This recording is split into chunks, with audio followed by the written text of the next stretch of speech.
Welcome back, everybody. We thank everybody for showing up this evening for the Mark and Tony Show. Tonight, I am honored, pleasure. We have a very special guest tonight. Sitting to my left, Tony's right, Miss Roberta Linn. Give it up. Thank you. Please give it up. Thank you. You know, Thank you. Thank you. Thank you. Oh, what a life I've had. I started in show business at 4 years old. My uncle was head of music at Warner Brothers. He did all of the big movies. He did 42nd Street. He wrote I Only Have Eyes for You, September in the Rain. He got me my first part in a movie. Wow. When I was 4 years old, I played the part of an angel. My mother said I was terribly miscast. I think you are an angel. as an angel. She was probably I think saving. she's an angel. I think she thought maybe you're saving it for later. I was trying. I did about 20 movies. I did work with Shirley Temple and Curly Top. I found a whole box of things in my garage with magazine covers and stuff and so on. I didn't even remember that I did. When I won this, Ed Sullivan got me on the stage at the Hollywood Palladium. I have to just hold it as she talks. Was for the most outstanding female performer on television that year. Fantastic. I didn't I thought you were expect applauding for me.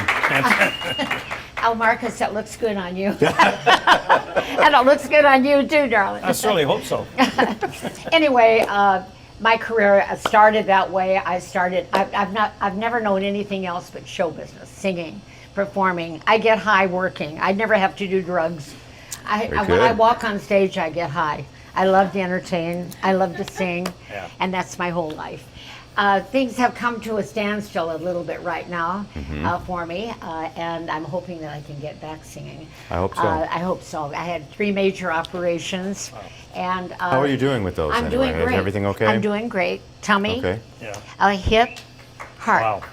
Wow. And she's here with But us I'm tonight, here. folks. I'm here tonight. So please applaud just for the fact that she wanted to make an appearance and say hello to Tony and myself. Roberta, you know, we got to hit on this because as a child, I used to sit there in our family's living room with mom and dad and watch the Lawrence Welk show. You got to tell us about the Lawrence Welk.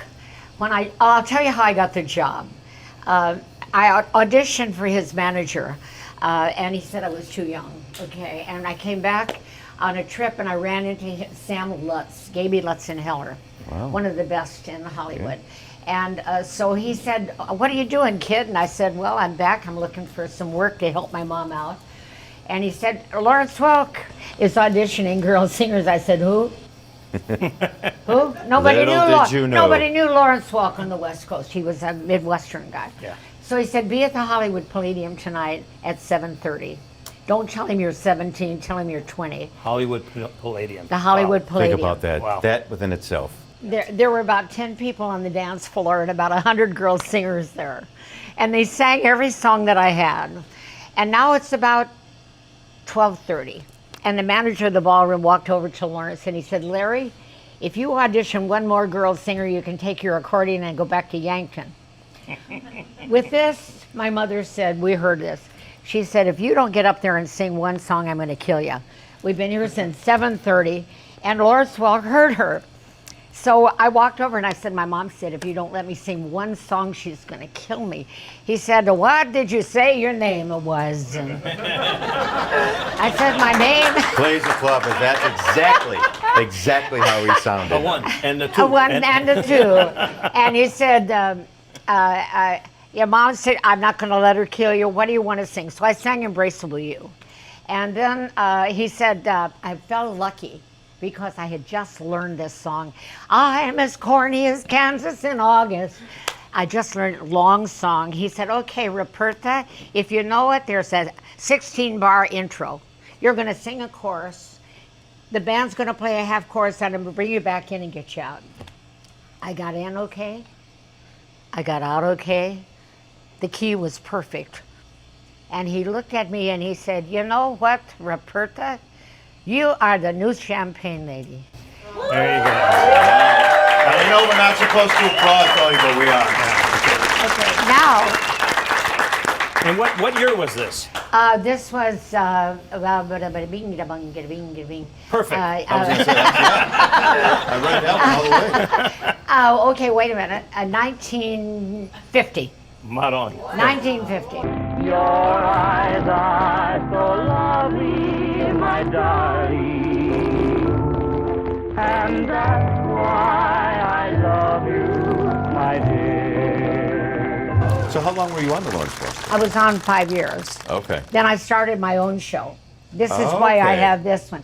This is a full-size Emmy. The locals are about this big. Oh, I see. Okay, but this is a full-size, and this is very special for me. Oh my gosh, yeah. course. It's a Anyway, pretty lady. so I must tell you, on our first television show, Lawrence Welk made one of the great faux pas of all time on TV. Every B was a P. So my name was Roberta. And it was the poison to pant. You got it? So on our first television show, he said, "Good evening, my friends, and welcome to our very first TV show. Here from the beautiful Aragon Ballroom on Lit Pier, Santa Monica, California. Tonight we got the lovely champagne lady and all these wonderful poison to pant." And then he looked at me and said, "Okay, Roberta, okay, boys. You know, it's our first TV show, and I want you all to pee on your toes." Yeah, All right. I bet you that got everybody's attention. The band was in shock. It was our first TV show, and I'll never. And he came to me afterwards in the dressing room, and he said, "Roberta, what did I say?" I said, "You told the band to pee on their toes." He said, "Of course I did." He said, "It's our first show. I wanted them to do the best." And I said, no, it didn't come out that way. I said, "You told them to pee on your toes." Variety magazine, and about the next issue, they had a headline: "Lawrence Welk started his first TV show." And after the band peed on their toes, the show got underway. True story. I was there. Can you imagine the censors in those days when he said that? They would have been blacked out. They would have just shut the show down What, for a an while. Indian- That would have Indian been thing, it. right? Yeah, the Indian thing would have been there for sure. The night I got, when he told me I was a champagne lady, was on a Thursday night. I did my first recording with Mitch Miller on Mercury Records on Sunday. Another famous person too, Mitch A Miller. very I mean, wonderful. Wow. And that was on Mercury Records. Yeah. And then we went on the road and we did 42 weeks of a one-nighters, averaged 300 miles a night, because we were doing the shows for Miller High Life Beer in a different city every week. So I was, I've got a little thing because of this surgery. It's so, but Larry Hooper was Miller High Life. I was High Life. Miller High Life, the champagne of bottled beer. And you know, Now I'm so, thirsty for a beer. and it was good beer. We came back, opened up the Aragon Ballroom, and they were doing the Harry Owens Royal Hawaiian show from there. And so all the equipment was there. And the guy that ran the station, somebody should do a very special thing on Klaus Landsberg. He's the guy that started 3 cameras. Oh, wow. He could read music. So whenever the band was doing an arrangement, he'd have the lead sheet here. So he knew when the trumpet player was playing the trumpet or when the girl singer was coming back in and so on. Smart, Klaus very Landsberg, smart. a great guy. Yeah, Great guy. very, very smart. And so he's the one that put Lawrence Welk on the show. And he gave us our first television show. And we went on at 11 o'clock on a Wednesday night. I'll be darned. Yeah, first sponsor was Laura Scudder potato chips and chicken of the sea tuna. Remember that well. Unbelievable. And then I introduced Buy Your Chevrolet at Central Chevrolet. So you were part of that. I introduced that song. That was before Dinah Shore, you know. Wow. That was a little history class here today, people. And yes, anyway, there's a lot to talk about. I am now in the end of my life and career. I couldn't say that I was happier that I've been there to entertain. I loved entertaining you people. I hope you enjoyed my shows. I hope I can do some more. I'm trying to get. You're a positive thinker. Very much. Listen, everybody, we'll be back. A very special thanks to Roberta Linn. Thank you. you. Thank you. Thank you, Roberta. Thank you. Welcome back, everybody. We thank you one and all for coming to the Mark and Tony Show. And of course, our boy. musical specialist here, Mr. Mark. Thank you. It's So- a pleasure to be here. guys. Antonelli. That's it. He's got it. He got it right. Antonelli. I just say Mark Antonelli. I don't know why you Antonelli. get so fancy with it. Just Mark Antonelli. Antonelli. You say it your way? Listen- Tomato or tomato? What is it? It's Tomatoado. Let's get back to that makeup. Forget about the makeup. I got to tell you a story. You know when she was talking to Ruthie? Was talking about the book with the ants and all that stuff. You notice I was getting a little antsy over here. I know. What's the problem? What are we doing? You're like dancing in your chair. Well, remember we shot Mark's place? Yes. And we did the Remember scene well. where I was going to come, I can't. Come rescue me. I hijacked the golf cart. And I was behind the tree with the yeah, yeah, binoculars. yeah. I had a bunch of red ants went up my leg over here, and they crawled all the way up to the middle over here. I'm talking about my gosh. the middle section. Right in the nose Is zone? that when you Yeah. were rolling around out in the grass out there? Yes. You doing your fake That roll? wasn't fake. It was real. Freaking ass biting my friggin' Corleones over here. You understand? I'm over there flipping around. Then I had to run to the bathroom. These poor people, I hope they left because I left the ants in their bathroom. I'm over there shaking my pants off. I almost ran out my underwear on. I was going to jump in the pool, but then I realized I can't swim. So And you should have brought that up Forget about to Ruthie. that. Ruthie would have loved that story. I mean, really. Really, she would have enjoyed it.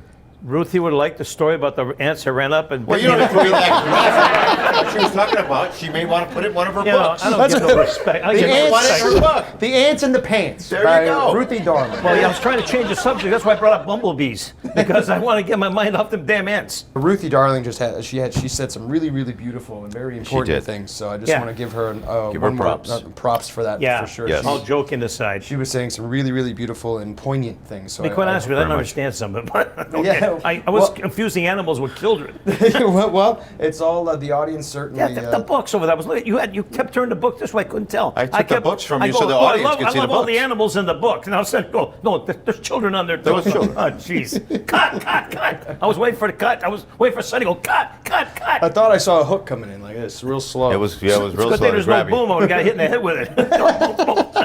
right. Great shout out to our crew. Amazing, Oh, that's a amazing good work. shot. Yeah, Really, really just good. Give you guys a hand. keeping us all focused and keeping us all awake because it is a Yeah, little late because, right you now. know, so. I know it's the bewitching hour. I know they roll up this town at 9 o'clock. But Literally, you know what? my watch just said bedtime. So Yeah, it is kind of closing in because we are an evening show, aren't we? Yeah, I or a think day so, show. What yeah. are we? You know what? I got to get home and I got to watch some episodes of Dallas. That's it. All right. That's Is that it. where we got the new set from? Because you wanted to do the three chairs versus the Johnny Carson with I the desk saw and J.R. chair? Ewing and his wife. They were on a show with some Jack Parr or whoever it was in those days. Okay, And I'll tell you enough. what, I go perfect Enough, setting. enough. Listen, next week we'll be back.